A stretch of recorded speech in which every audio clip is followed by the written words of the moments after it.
Bonjour, ici David Desjardins et bienvenue à Radio Bidon, troisième épisode qu'on fait en amont du Tour de France, une série qu'on fait en collaboration avec FlowBikes, le diffuseur officiel du Tour, mais aussi de la Vuelta, des championnats mondiaux sur route, de Paris-Roubaix et des Coupes du monde de cyclocross. Aujourd'hui, on parle avec Hugo Hull qui va discuter de son troisième Tour de France. Il vise une étape cette année. Est-ce qu'il a fait des petits X sur les étapes? On va écouter ça tantôt. Il va nous dire exactement de quoi il retourne. On parle aussi avec Guillaume Boivin, dont c'est pour lui le tout premier Tour de France. Mais d'abord, Audrey Lemieux est avec nous. Audrey est l'analyste de FlowBikes pour le Tour. On va discuter d'une autre course qui s'appelle la course. C'est le pendant féminin du Tour de France qui a lieu depuis plusieurs années. Une seule étape, une seule journée, mais c'est appelé à changer parce qu'à partir de l'an prochain, ça va devenir presque un vrai Tour de France féminin. En tout cas, ça va commencer à en avoir l'air. Audrey, salut. Salut David, ça va? Ben oui, ça va super bien. Merci. On est à quelques jours du Tour. On est là, je regarde la date parce que je me souviens jamais. On est le 22 quand on enregistre ça aujourd'hui. Donc, le 22 juin, le Tour s'élance dans quelques jours. Et la course, elle, donc, va avoir lieu le 26. Elle a été déplacée. Au départ, c'était censé avoir lieu le 27 sur le parcours de la seconde épreuve du Tour de France avec le mur de Bretagne, etc. Mais il y a des élections régionales et départementales en France qui ont forcé le déplacement donc de cette journée de course-là un jour plus tôt, le 26. Et c'est un parcours quand même assez exigeant aussi. On peut dire un parcours accidenté avec 1800 mètres de dénivelé. On est entre où puis où, Audrey, situe-nous là exactement? Ben, en fait, on va commencer à Brest. Ça va être similaire à la première étape des hommes et on va terminer à Landerneau. La seule différence, c'est qu'ils vont faire évidemment moins de distance. C'est 107,4 km pour les femmes. Et par contre, ce qu'on aime voir, c'est qu'elles vont faire la même montée que les hommes, la côte de la Fosse-aux-Loups. Elles vont faire ça deux fois, OK, dont une fois pour le final. Alors, ça va faire mal aux jambes parce qu'il y a des passages à 14%, favoriser, là, évidemment, les puncheuses du peloton. Bon, on est à 4 jours du départ et on n'a toujours pas les listes des coureuses qui vont prendre part à la course. C'est quand même un peu étrange, on l'avoue, là, que ça soit aussi dernière minute que ça. Mais il y a quelques noms à surveiller dont on est presque sûr qu'elles vont y participer parce qu'il y a beaucoup en course féminine. On peut dire que le bassin de coureuses de très haut niveau est quand même un peu moins important que celui chez les hommes. Et donc, il y a les usual suspects là, qu'on risque de voir là. Et quelles sont-elles? Ben, c'est sûr que Usual Prospects, on parle de Marianne Vos. C'est une coureuse qui a un punch assez phénoménal. Elle l'a prouvé dans les années précédentes. C'est sûr qu'elle n'a pas couru depuis Liège-Bastogne-Liège. Ça, c'était le 24 avril dernier. Elle avait terminé 6e à cette course-là. 6 top 10 cette année, dont 2 victoires sur les classiques, Amstel Gold Race et Ghent-Wevelgem. Donc, à surveiller, c'est sûr que ça fait longtemps là, qu'elle n'a pas eu de course dans les jambes.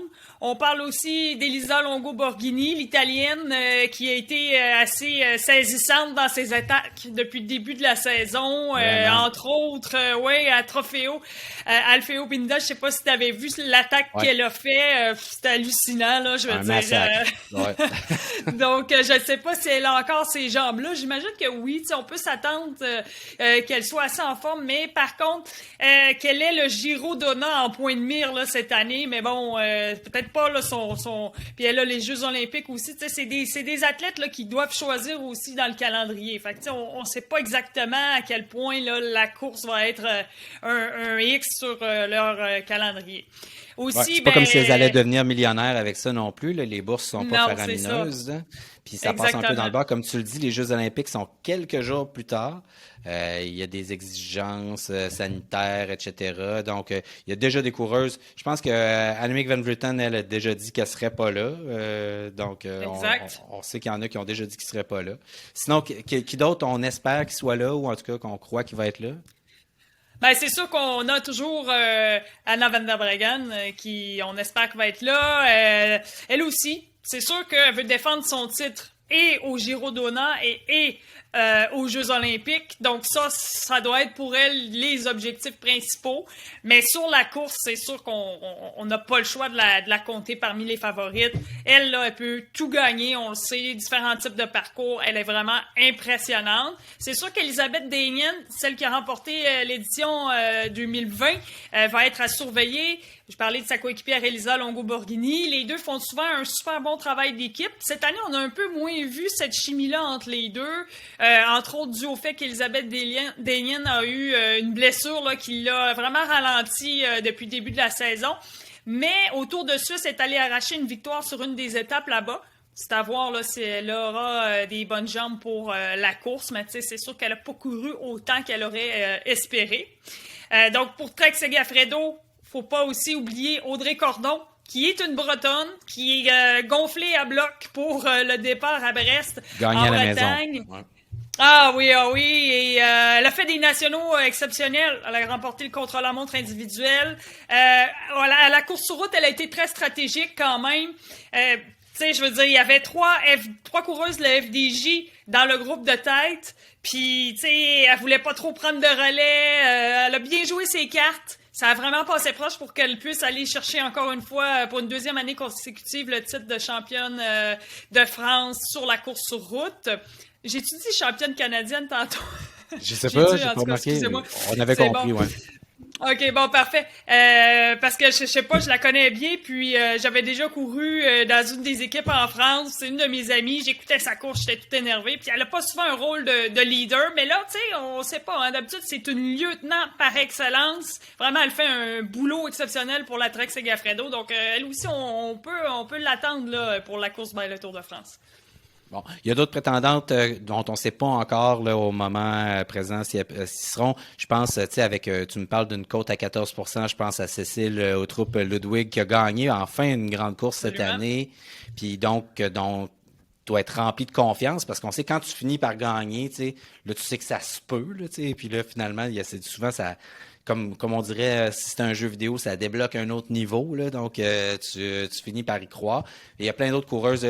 C'est une course que je pense, c'est peut-être un des beaux parcours de la course qu'on va avoir là, cette fois-ci, avec un circuit à la fin, accidenté, comme tu dis, avec des bosses quand même intéressantes, avec un style d'attaque aussi. Reste à voir la profondeur du groupe qu'on va avoir là, selon qui vient pas, etc. Mais ça vaut vraiment la peine de regarder la course. Puis ce qui est bien avec Flowbikes, c'est que vous pourrez toujours le regarder quand ça vous adonnera, en soupant le lendemain ou quelques jours plus tard, ou le garder pour la première journée de repos des coureurs masculins si vous êtes en manque de cyclisme.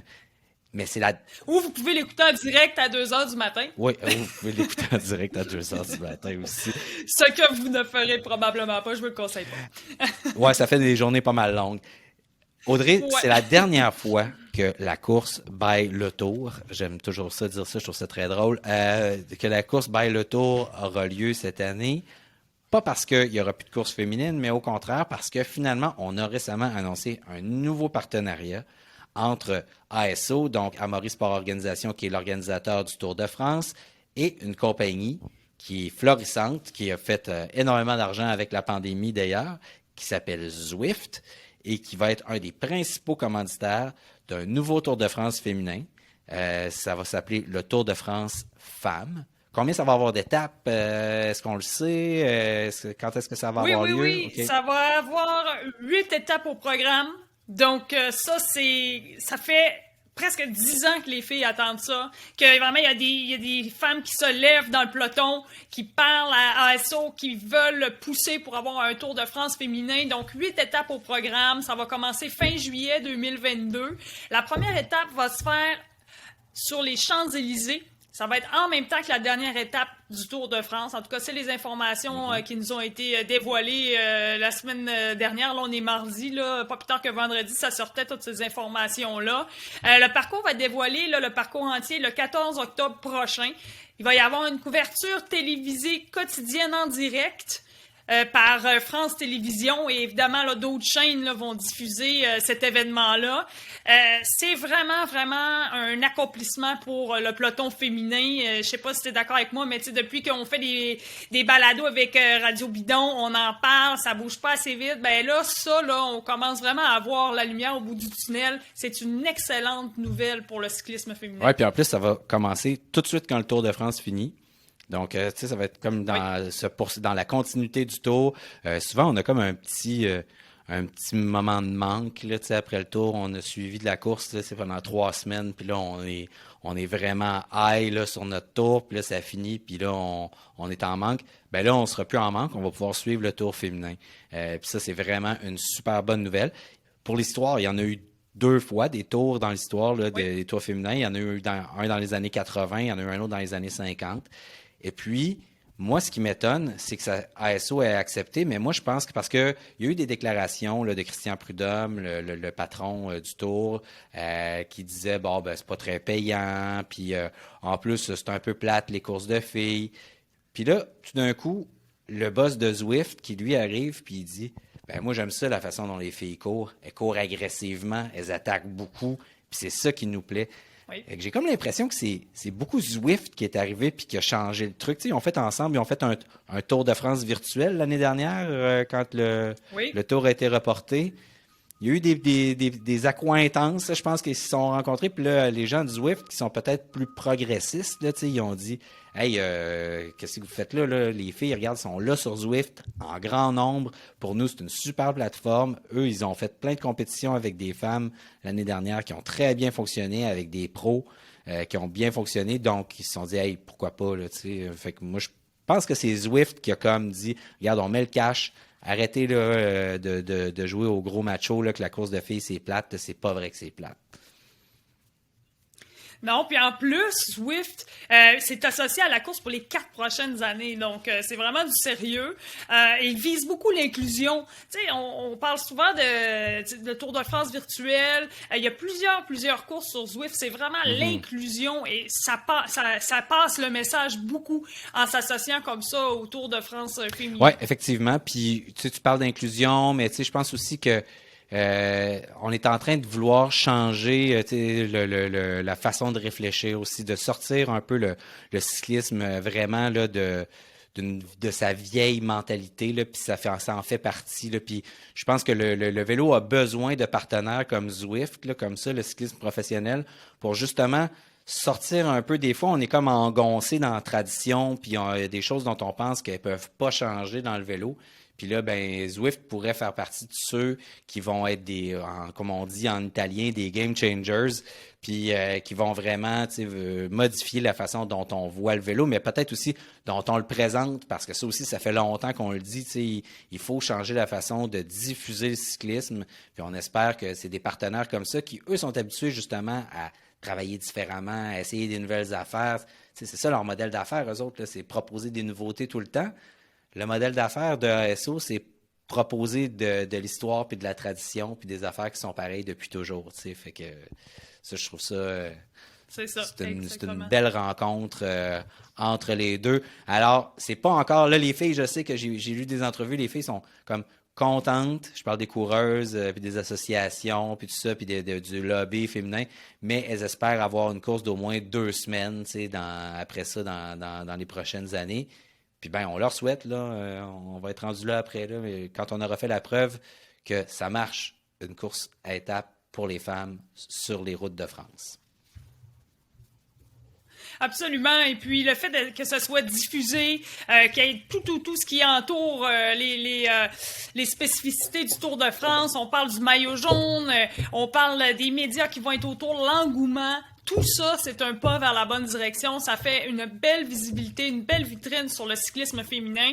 Et puis, ça aussi, ça va créer des nouveaux talents. Parce que, je veux dire, les jeunes femmes qui vont écouter du cyclisme féminin à la télé vont s'identifier. On a besoin de ça. Tu sais, parce que nous, tu sais, en tant que jeunes cyclistes, là, quand on est jeune, c'est le modèle qu'on a, c'est des hommes. Donc, tu sais, l'accessibilité, on y pense pas à dire, je veux devenir une cycliste professionnelle. Mais en voyant ça, je suis convaincue que ce soit au Québec, en France, partout dans le monde.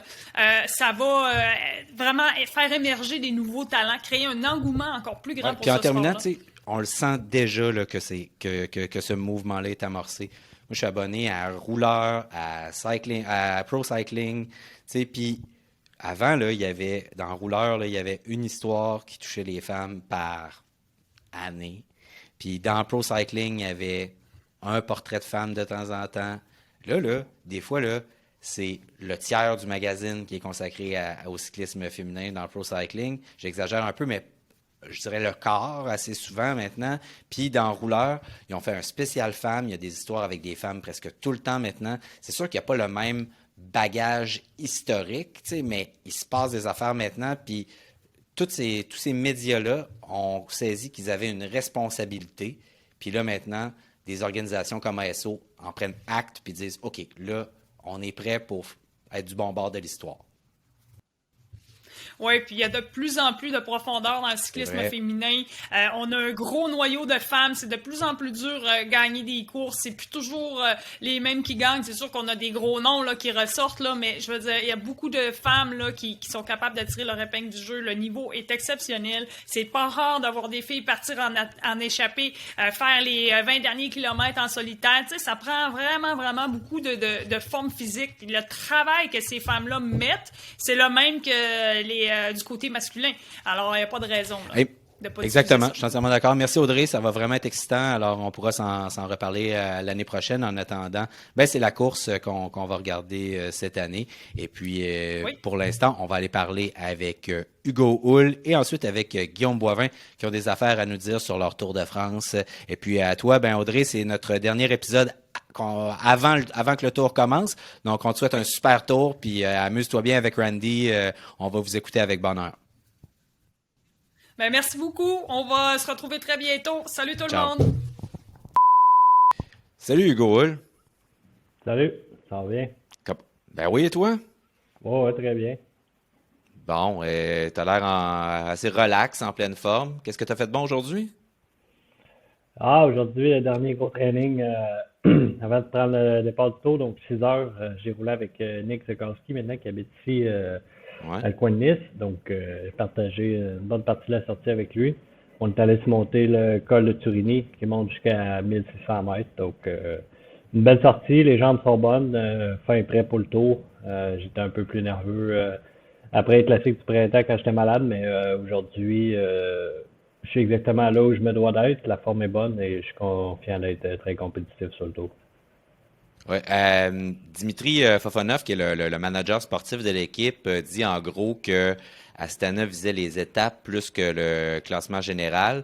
Là, vous avez quand même un papier roster. Là. Bon, Fuglsang, 3e en Suisse, Lutsenko, 2e au Dauphiné. Omar Frel vient de gagner le championnat d'Espagne. Est-ce que c'est encore ça le plan, c'est les étapes? Oui, certainement, le plan n'a pas changé. Tout le monde performe bien. Après de là à faire le classement général, c'est que tu limites, je pense, l'équipe à aller justement chercher ses opportunités. On a une équipe qui est très polyvalente sur tous les terrains. On peut s'exprimer. Si on se focalise sur une personne pour le classement général, ça risque peut-être de faire le top 10, mais au final, je pense qu'on n'a pas la force collective pour gagner le Tour de France. Donc à ce moment-là, le management a choisi d'aller sur des victoires d'étape, ce qui est avantageux pour moi puisque j'ai juste ma personne à m'occuper. Donc les 2 dernières années, c'était très différent comme configuration où je devais à 100% être tous les jours avec le leader, ce qui me demandait beaucoup de concentration, beaucoup d'énergie. Donc là, je peux prendre quelques étapes de congé pour mieux attaquer par la suite. Bon, justement, c'est de ça que je voulais te parler, parce qu'on t'a vu très, très fort en Suisse. Là, à la 6e étape, tu faisais partie d'un groupe de chasse derrière Louis Costa et Andreas Kron qui a remporté l'étape. L'an dernier, tu as eu une 7e place à la 12e étape au Tour. Puis je pense que c'est pas un secret, là, c'est ça ton objectif, c'est de gagner une étape cette année. Est-ce que tu as déjà fait tes devoirs? Tu t'es dit, OK, là, celle-là, je sais qu'on t'accrochera pas la pancarte parce que tout le monde sait que la compétition écoute évidemment Radio Bidon depuis qu'on est sur Flowbikes. Donc, on voudrait pas t'accrocher la pancarte au cou avant l'étape. Mais toi, est-ce que tu as fait tes devoirs? Tu t'es dit, OK, celle-là, d'après moi. Puis, est-ce que tu jases de ça avec ton directeur sportif à l'avance? Comment ça se passe? C'est évident qu'il y a des étapes qui qui laisse présager en regardant le guide de course que ça va être là que ça va se passer, qu'il y a des fortes chances que l'échappée puisse aller au bout. Mais honnêtement, avec les années, il y a beaucoup d'étapes que ça se fait au flair. Que des fois, tu penses que la course va partir hyper vite, que c'est une journée pour l'échapper, puis au final, Ineos décide que cette étape-là, ils ont envie de faire le final parce que X raison, ils contrôlent tout, ben, t'es un peu bluffé. Fait que, il y a définitivement eu des étapes qui sont plus propices, qu'il va falloir être en forme, qu'il va falloir être prêt. Pour moi, ça commence après la 7e étape. Il y a un bloc là, de la 7e à 9e ou 10e étape, que là, il y a 3 belles étapes où ça commence à grimper, qu'on peut faire la différence physiquement. Courir agressif, être devant. On verra ce que ça donne, mais autour, il y a tout le temps des coureurs costauds dans n'importe quelle échappée. C'est une chose de rentrer dans l'échappée après de conclure puis de gagner l'étape. Il y a des circonstances de course qu'il faut qu'on ait un peu de chance, mais aussi, premièrement, c'est les jambes. Donc, on va voir si j'ai fait un peu de progrès pour être capable de jouer les étapes, mais il y a 2 blocs. Il y a ce bloc-là, puis après, c'est plus en 3e semaine. Je pense que de la 16e à 19e étape, là, il y a un gros bloc là, que le tour va définitivement se gagner là pour les gars de général, mais aussi à un certain moment, il va y avoir 2 courses en une où les échappées de 25-30 coureurs vont partir. Et ça va être dans ces coups-là que j'aimerais être présent pour que je puisse courir aux avant-postes, être agressif, puis du moins mettre dans des dispositions pour être capable de jouer les étapes ou d'être là quand il faut. Au fil des années, j'ai développé pas mal plus le niveau technique de choisir la bonne échappée, d'y aller plus au feeling où je lis mieux la course, ce qui me permet de prendre les meilleures décisions. Donc, espérer que je puisse bien lire la course cette année puis d'en profiter au maximum. Dis-moi, Hugo, les étapes dont tu parles, il y a beaucoup de ces étapes-là qui sont des étapes, si je ne me trompe pas, c'est dans les Pyrénées, donc dans la dernière semaine. C'est des étapes quand même assez montagneuses. Est-ce que tu aurais pensé il y a quelques années, encore que tu pourrais justement gagner une étape avec un profil aussi montagneux que ça? Ou si tu t'attendais pas à réussir à opérer une importante transformation comme celle que tu as opérée au cours des dernières années pour devenir vraiment... Parce que là, tu es devenu vraiment un couteau suisse. Tu es capable de courir sur à peu près tous les terrains. Là. Ouais. Je pense pas qu'il y a 3-4 ans, j'envisageais ça. La raison derrière ça, c'est en étant ici à Monaco, je gagne beaucoup plus. Col de la Madone, col du Turini, c'est des ascensions de 40-45 minutes, ce qui est l'équivalent des plus beaux cols qu'on va franchir au Tour de France. Donc, je les fais quotidiennement. Le coup de pédale est différent. Donc, j'ai beaucoup progressé à ce niveau-là. Évidemment, j'ai amélioré mon poids aussi, ce qui me permet de promener un petit peu plus léger. Mais je pense que qu'est-ce qui fait ma force, c'est mon endurance à long terme sur une 2e, 3e semaine.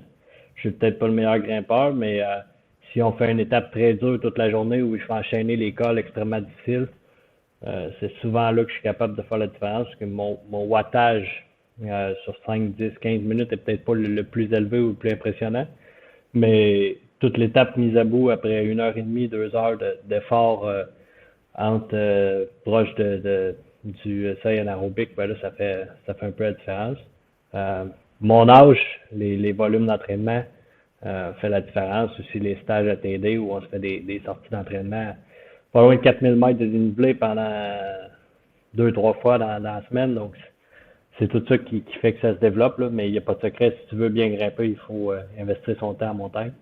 Et pour moi, ça a eu un impact significatif.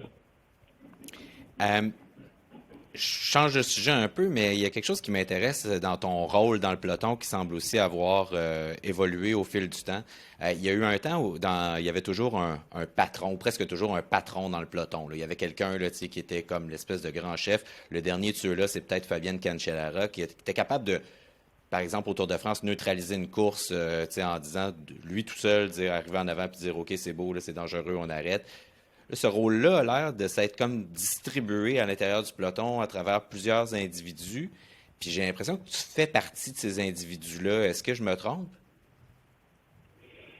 Tu amènes un point auquel je n'ai pas réfléchi souvent, mais Après, je pense que j'ai acquis au fil des années un certain respect des autres coureurs de par ma façon de courir, de mon éthique de travail. Euh, je suis bien informé auprès de l'Union des cyclistes professionnels, là, que nous, ça s'appelle le CPA. Donc, je Mhm. suis représentant aussi de l'équipe Astana pour les coureurs. Ce qui fait en sorte que je suis quand même bien informé de ce qui se passe à l'interne au niveau de l'Union cycliste internationale ou que ce soit au niveau de l'Union des coureurs cyclistes professionnels. Puis en plus de ça, je suis représentant des athlètes à Cycling Canada. Fait que, évidemment, je m'implique pour différentes raisons. Là. Au niveau de Cycliste Canada, c'est plus pour essayer de tracer la voie pour les jeunes, puis d'essayer de leur offrir de meilleures conditions et de profiter de mon statut pour mettre une pression sur Cycliste Canada que je trouve qui néglige notre jeunesse et cyclistes sur route, alors qu'on devrait être quand même plus respecté que ça.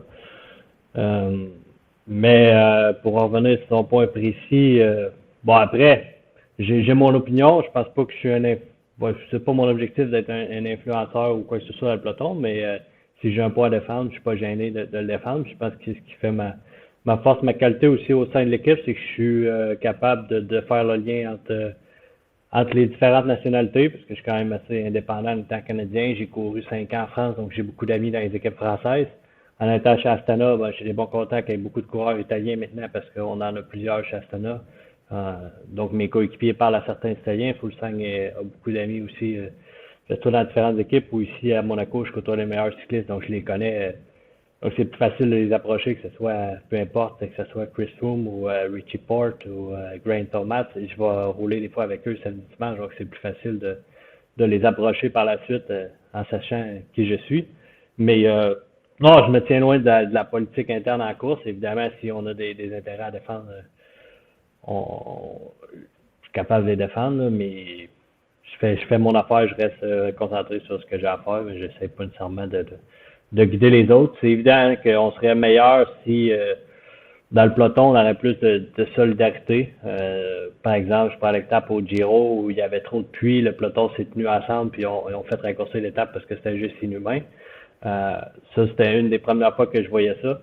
Parce qu'à un moment, c'est nous qui faisons la course. Donc, si on se lance comme des kamikazes dans des descentes, à essayer de faire la différence dans les descentes comme c'est le cas présentement, parce que en montée, ça a l'air qu'il n'y a pas assez de sélection, donc ils font une descente à bloc. Évidemment, il n'y a pas de la place pour tout le monde.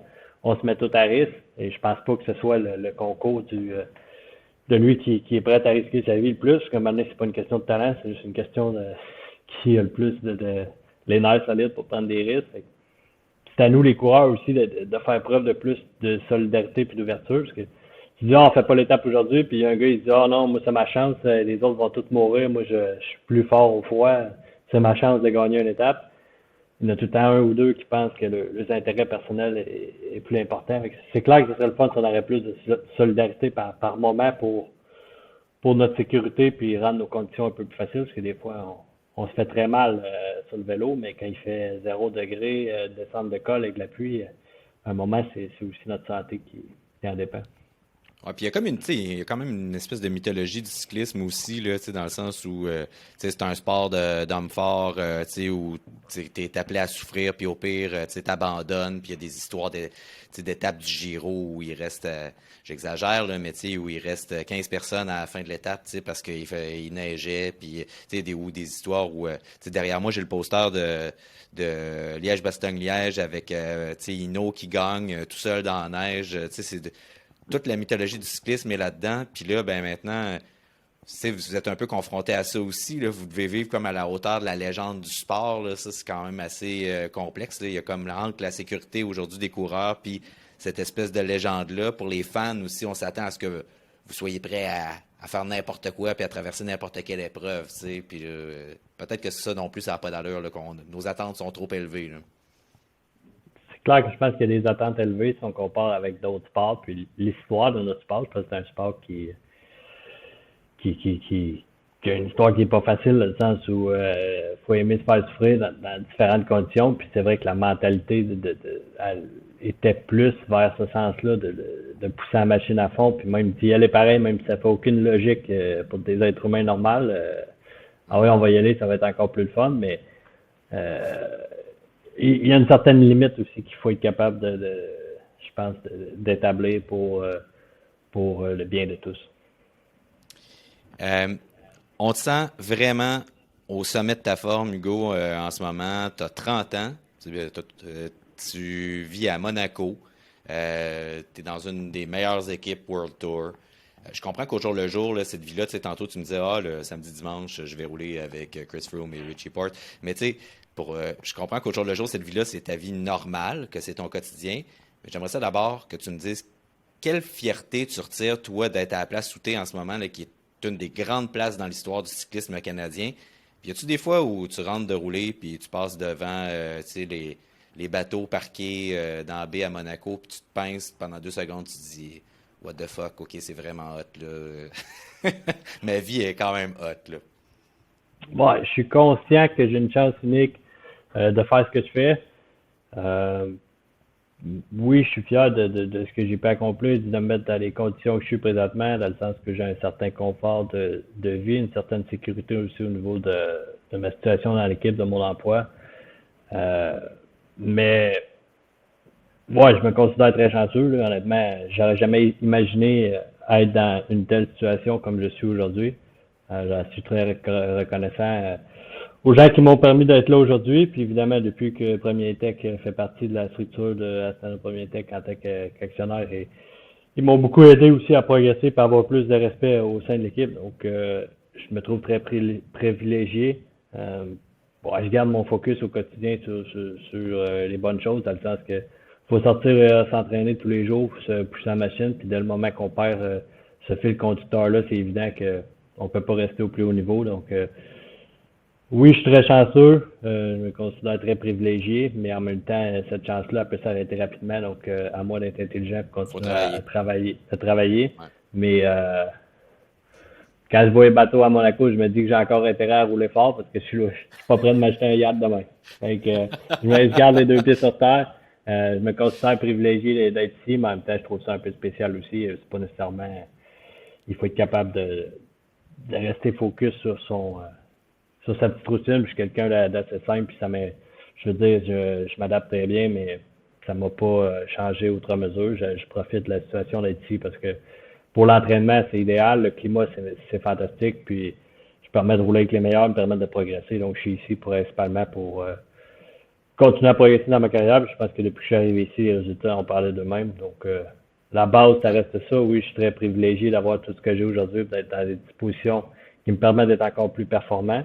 Mais je vois plus ça comme une chance, puis de profiter de ça pour être encore meilleur au lieu de m'asseoir là-dessus. C'est ton 3e tour, es-tu plus relax avant de commencer? Je pense que c'est ton 3e tour en 3 ans même. Te sens-tu plus relax? Oui, je suis assez relax présentement, dans le sens où je sais que je suis prêt physiquement. Le fait d'avoir certains repères par rapport à ma préparation des 2 autres années, où j'ai appris énormément par rapport à la première année où je suis arrivé probablement trop en forme, puis après 10 jours, j'étais complètement au bout de mes limites. Ben, ça paraît pas, j'étais quand même dans la course, mais je progressais plus, puis je descendais, mais ça n'a pas nécessairement apparu. C'était ce que j'avais à faire cette année-là. L'année passée, j'étais arrivé beaucoup plus frais, étant donné que c'était pas nécessairement prévu. Puis au final, j'ai très très bien performé en 2e, 3e semaine parce que le fait d'avoir arrivé plus frais m'a permis de finir fort. Donc cette année, c'est un peu la même optique que l'année dernière, d'arriver sur des bases peut-être un petit cran en dessous, puis tranquillement de monter pour faire la différence 2e, 3e semaine, puis en ayant les Jeux olympiques derrière. C'était ça un peu la logique. Ouais, je suis relax, je sais ce que j'ai à faire. Je suis là où je voulais être, au terme préparation physique, le poids, la puissance développée.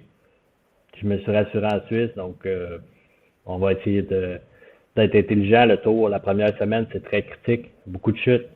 En partant à Brest, en Bretagne, petite route, vent, il risque d'avoir un bon départ musclé, peut-être pas beaucoup de montagnes, mais énormément de stress. Le fait de ne pas avoir personne au classement général, ça enlève un gros poids sur les épaules parce que tu peux prendre les 3 premières étapes complètement tranquille puis te prendre 30 minutes en 3 jours, il n'y a pas vraiment de problème là-dessus. Parce que quand tu joues général, il faut que tu sois sur les dents jusqu'aux derniers 3 km tous les jours, donc ça change un peu l'optique. Mais une étape à la fois, on va voir comment je réagis, puis quelle façon je peux tirer mon épingle du jeu pour mes intérêts le mieux possible. Ouais. Il arrive toujours des surprises. Tu sais, je regardais FDJ se sont ramassés avec le maillot rose au Giro. Ton ami Antoine Duchesne était pris pour défendre. Je dis pris parce que c'était comme un peu écrit dans le ciel que son leader allait pas se rendre tu sais, à Milan avec le maillot rose. Puis là, tu te ramasses à défendre le maillot du meneur alors que tu t'y attendais pas. Là. Ça fait partie aussi des imprévus. C'est ça le tour, là, puis c'est ça les grands tours. Tu sais jamais exactement les surprises qui t'attendent. Fait que, C'est Hugo, on te souhaite pas trop de surprises, pas trop de mauvaises surprises. Puis bon, un excellent tour, puis une victoire d'étape pour toi. On te remercie, puis bon tour, puis surtout bonne chance aussi. ben merci, ça fait plaisir. Puis c'est comme une grande aventure. Tu sais où le départ, tu sais où l'arrivée, mais tu sais pas ce qui va arriver entre les Ouais. deux. Il peut arriver toutes sortes de choses, mais on y va une étape à la fois, puis on va voir quand ça va aller. J'espère être capable de vous faire vibrer tout le long du Tour de France en étant à l'avant, puis de porter un certain intérêt autour au Québec. Donc, merci à tout le monde qui me suit, puis on va essayer de faire de quoi d'intéressant pour vous tout au long des 3 semaines. Merci beaucoup, Hugo. Bonne chance. Merci, ciao.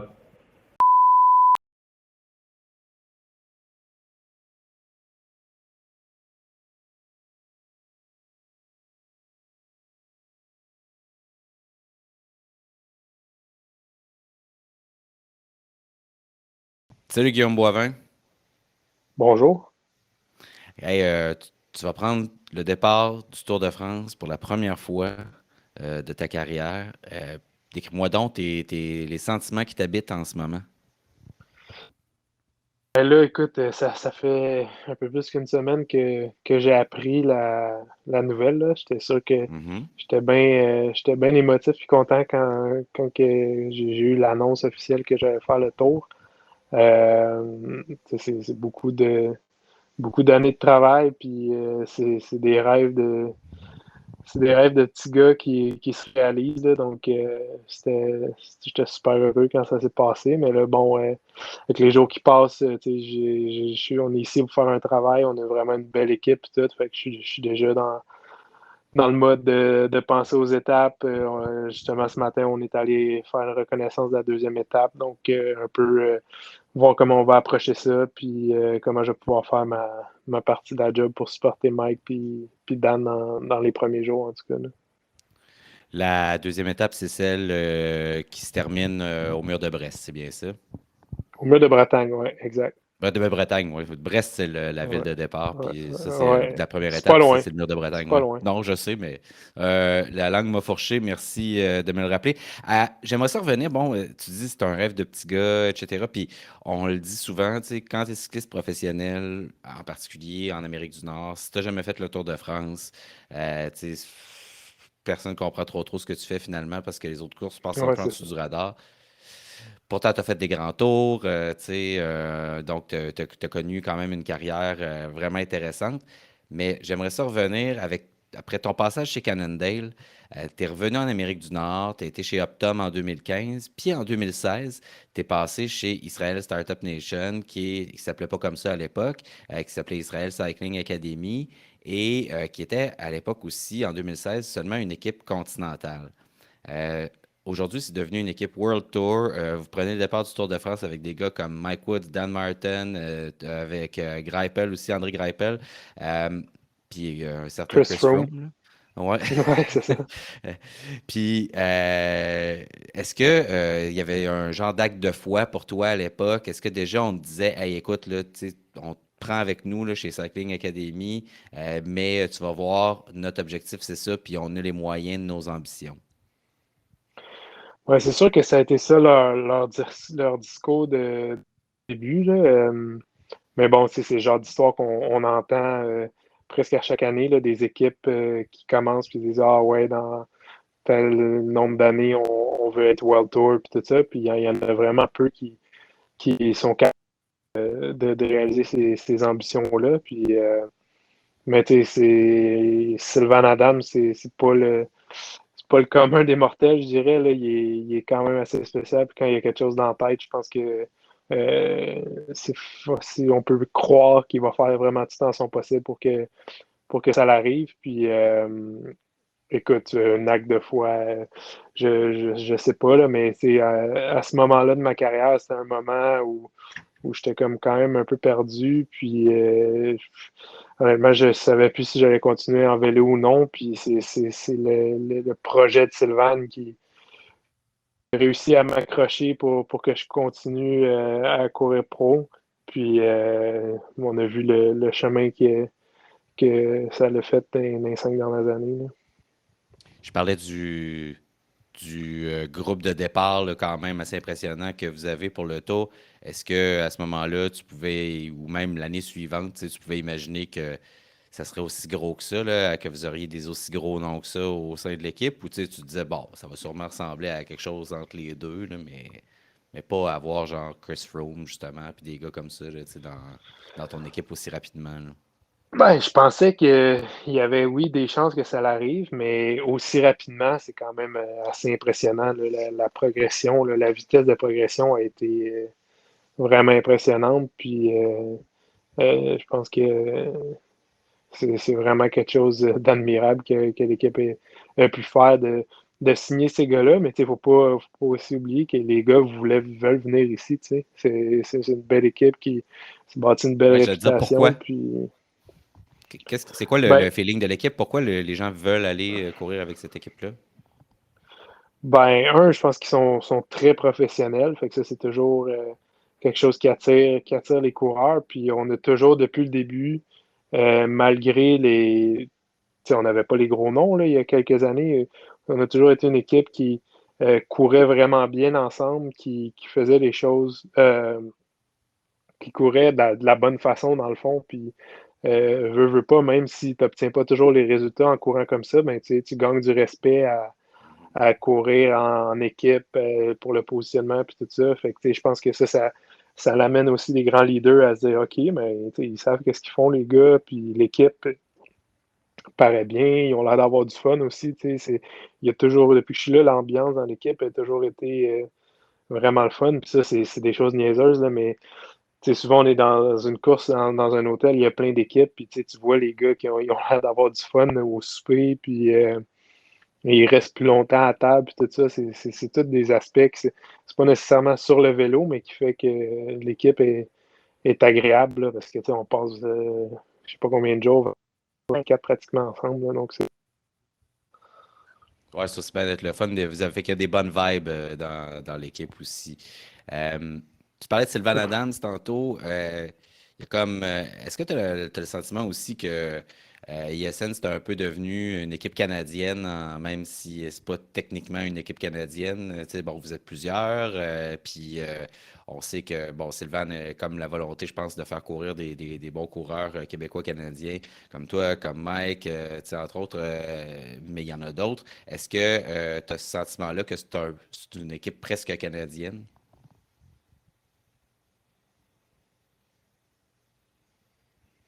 Ouais, c'est sûr je sens qu'il y a une identité canadienne, là. Sylvain habitait à Montréal pendant longtemps, puis on a plusieurs Canadiens dans l'équipe, mais aussi qui font partie comme coureurs, mais du staff aussi. Donc, c'est sûr qu'il y a quand même, moi, je sens en tout cas une identité en partie canadienne dans l'équipe. Puis tu sais, c'est le fun, là, tu sais, tantôt tu parlais de rallye, de retrouver Mike Woods après presque 6 ans, la dernière fois qu'on avait couru ensemble. Puis c'est un sentiment quand même vraiment le fun de pouvoir courir avec des chums de chez nous, puis des gars qu'on connaît bien, là.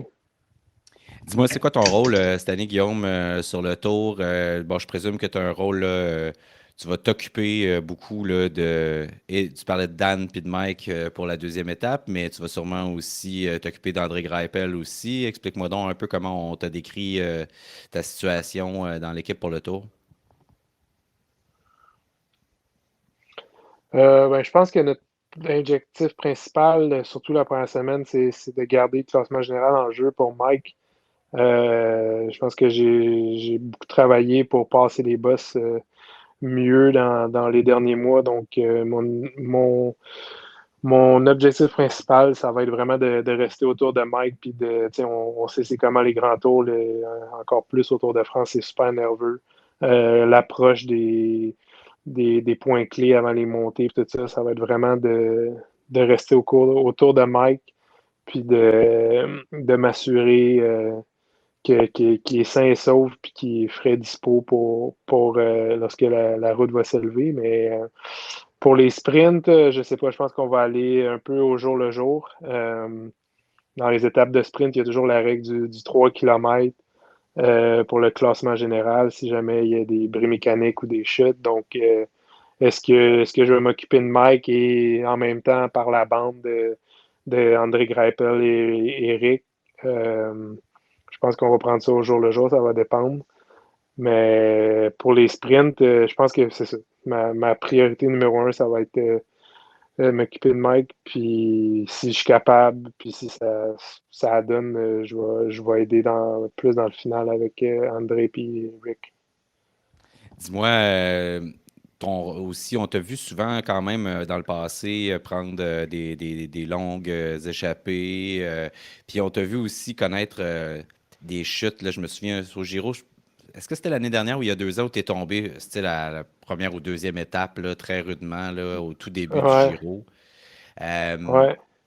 Tu parlais de nervosité au début du tour. Puis j'allais te demander, est-ce qu'il y a quelque chose que tu crains, qui t'effraie un peu? Est-ce que ce genre de scénario-là, tu dis, hey, ça, faudrait, tu sais, faudrait vraiment, c'est l'affaire qu'il faudrait pas qu'il m'arrive, c'est ça, là.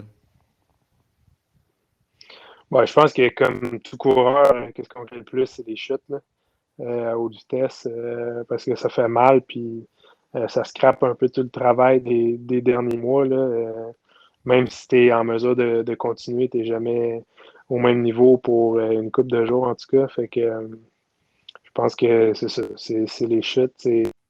Au Giro, justement, c'était la première étape en ligne après le contre-la-montre, puis je m'étais cassé la cheville. On s'en est rendu compte juste après le Giro. Donc, j'ai fait tout le Giro avec une cheville cassée. Je ne pouvais pas marcher pendant tout le Giro. Fait que c'est pas des choses qu'on veut qui arrivent. Puis que ben, c'est pour ça qu'il y a des gars comme moi qui ont une place au Tour de France. C'est pour essayer de mettre toutes les chances de notre côté pour pas que ça arrive à nos leaders. Là. Bon, eh bien, on a eu un léger pépin, en fait, un gros pépin avec Guillaume Boivin et il nous restait une question à lui poser.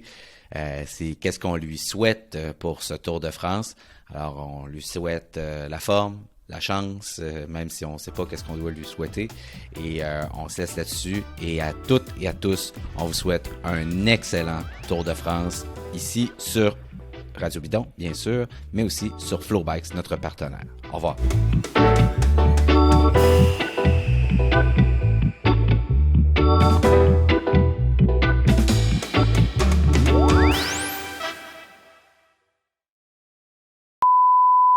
Hugo Hull, c'est ton 3e Tour de France. Tu as un compatriote qui s'appelle Guillaume Boivin, pour qui ça va être le premier Tour de France. Puis je me demandais, as-tu des conseils à lui donner pour que ça se passe bien pour lui, des choses que tu as apprises sur le tour, puis un enseignement que tu voudrais lui prodiguer? Ben, la première des choses, je dirais, de ne pas se laisser impressionner par ce qui est le Tour de France, de rester concentré sur ce qu'il y a à faire, dans le sens qu'il y a beaucoup de distractions, que ce soit médiatique ou avec toute la foule qui est présente, les meilleurs coureurs au monde. Donc, c'est facile de se sentir un peu petit dans tout ce grand événement. Mais il mérite totalement sa place, de se faire confiance, puis d'être capable de faire ce qu'il sait. Il a bien couru ensuite. J'étais impressionné par son niveau. Donc, je sais pas à lui. Il a une belle mission avec Michael Woods qui est très performant. Donc, ne pas se laisser impressionner. Premier conseil. Le deuxième, ça serait de conserver un maximum d'énergie, mettre tout le focus sur rester calme, la récupération entre les étapes, dormir le plus qu'il peut. Ça, c'est le secret. Dormir dès que tu peux, tu dors. La sieste dans le bus, se coucher tôt, dormir un maximum d'heures. Parce qu'au fil des jours, ça devient toute l'énergie qu'on arrive à économiser en deuxième, surtout en troisième semaine, ça fait une grosse différence. Donc, la récupération, rester calme, se reposer dès qu'il peut. Puis, troisième point, d'apprécier la chance qu'on a de faire ça, de travailler énormément d'années pour avoir la chance de vivre cette expérience-là. Donc, même si ça fait mal, des fois, pas mal, de se dire qu'il est très chanceux d'être là puis d'apprécier cette chance-là. On sait jamais ce que le futur nous réserve, mais il l'a fait. Il n'y aura plus de départ d'un Tour de France, donc qu'il apprécie chaque moment. Ouais, j'ai des images tu dis ça fait mal, tu disais ça en souriant, mais tu pensais à ses chutes, puis il y en a eu quand même eu quelques-unes, là, des spectaculaires, là, ouais. C'est sûr que c'est le palmarès des chutes, il est en avance sur moi. Mais ouais, non, c'est clair qu'il faut s'attendre à souffrir parce que il n'y a pas de facile. Merci beaucoup, Hugo. Ça fait plaisir.